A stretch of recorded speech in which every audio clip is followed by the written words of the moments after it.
Hi guys! Hello! This is for Libra.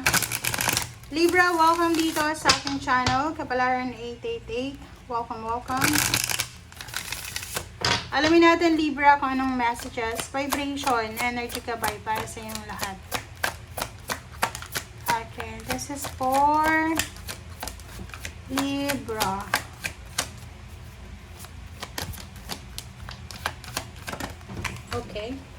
Okay, Libra, distance and contract. Wow! Atlantic Ocean. Okay, Libra. Sinasabi ng bara sa'yo dito na congratulations. Kasi if you're planning to work abroad or international, posibleng there's an offer. Like a job offer, work offer, international offer na pwedeng magiging OFW ka ba or OFW ka na dati. So, posibleng bumalik ka or first time mo or posibleng lilipat ka lang sa mas malayong bansa. Alright. There's a contract signing, documents, or visa, ganyan, na kailangan mong ayusin. Ready to flight ka na ba? Contract signing na lang yung hinihintay mo.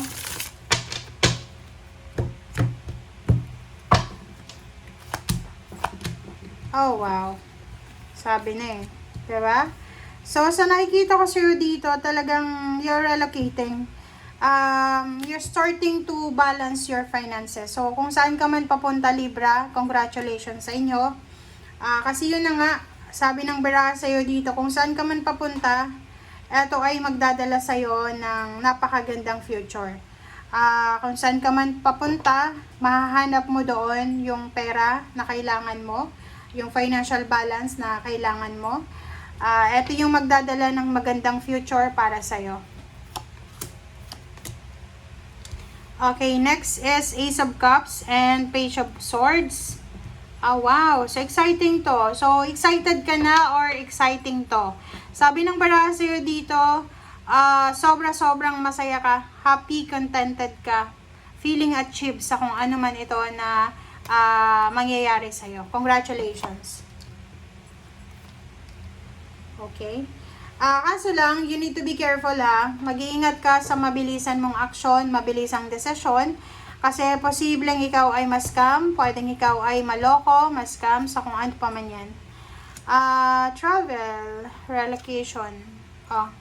Sabi ng bara sa'yo dito, okay. So, yun, pwedeng yun. Sobrang atat na atat kang pumunta sa ibang bansa or sa ibang lugar. Mag-iingat ka daw. So, halimbawa kung nakasakay ka sa aeroplano, nakasakay ka sa bangka or sa ship, you need to be careful ha. Kasi pwedeng ikaw ay ma-scam or pwedeng sa sobrang excited mo, mabilis kang mag-isip. So, pwedeng ikaw ay maloko or ma-scam. Sorry pero yun, sabi ng first card mo sa first row na yun, excited ka para sa travel na yan. Pero yung second row naman, sinasabi, iwasan natin yung mabilis na gumawa ng aksyon, iwasan natin yung mabilis na pagta-travel, maghintay muna tayo, wag muna nating ituloy kasi baka maloko ka, ma-scam ka, or posibleng may mangyaring hindi maganda sa'yo.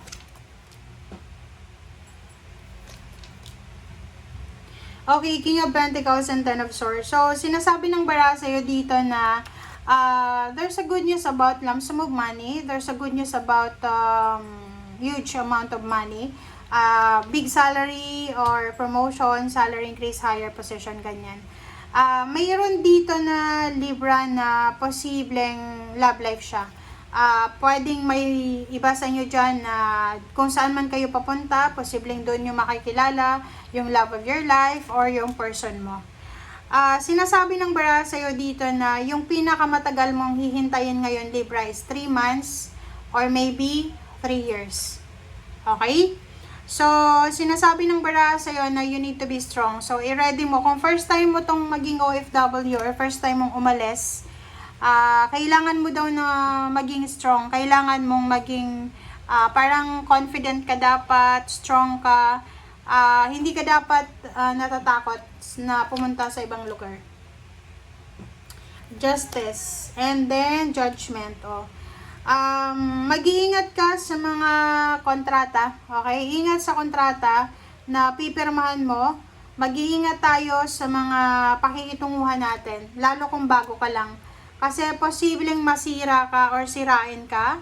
And kailangan mo ng confidence, kailangan mo ng lakas loob dito. Kung gusto mong makuha yung tagumpay na minamanifest mo, yung pangarap mo sa buhay, ang sabi ng bara sa'yo dito, kailangan ng lakasan ang loob mo.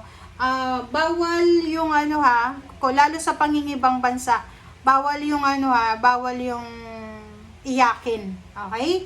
Kailangan malakas loob mo. Nakikita ko sa'yo dito na posibleng yung tao na connected sa'yo, pwedeng, I don't know if it's your wife or husband, kasi posibleng mayroong pagsisisi na mangyayari na magaganap in the near future. I don't know. So, mag-iingat ka din kasi posibleng ma-involve ka sa mga away, sa gulo, sa hiwalayan, dahil sa pera. So, pwedeng, halimbawa, may mag-asawa dito na ninakaw ng asawa yung pera niya, ganyan. So, mag-asawa sila, pwedeng mag-away, maghiwalay kasi yung isa may bisyo siguro, sugarol, ganyan. Nanakawin niya yung pera. Okay, na yun yung magiging source ng away gulo. Hermit and lovers, sabi ng baraha sa'yo dito na isang napakabilis na love life ang posibleng madedevelop, magpo-flourish sa buhay mo. So, if you're looking for a love life. Another then is sa loob ng trabaho, if ever lang, kung halimbawa na medyo may edad ka na Libra, tapos may magkakagusto sa'yo sa loob ng pinagtatrabahuhan mo, you need to be careful na wag masyadong magtitiwala agad-agad. Okay?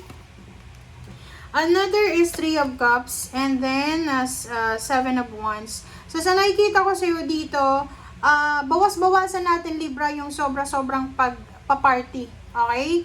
Lalo sa mga mahilig dyan sa mga bar or mahilig dyan pumunta sa mga lugar na may ingay. Bawas-bawasan mo yan kasi pwedeng yun.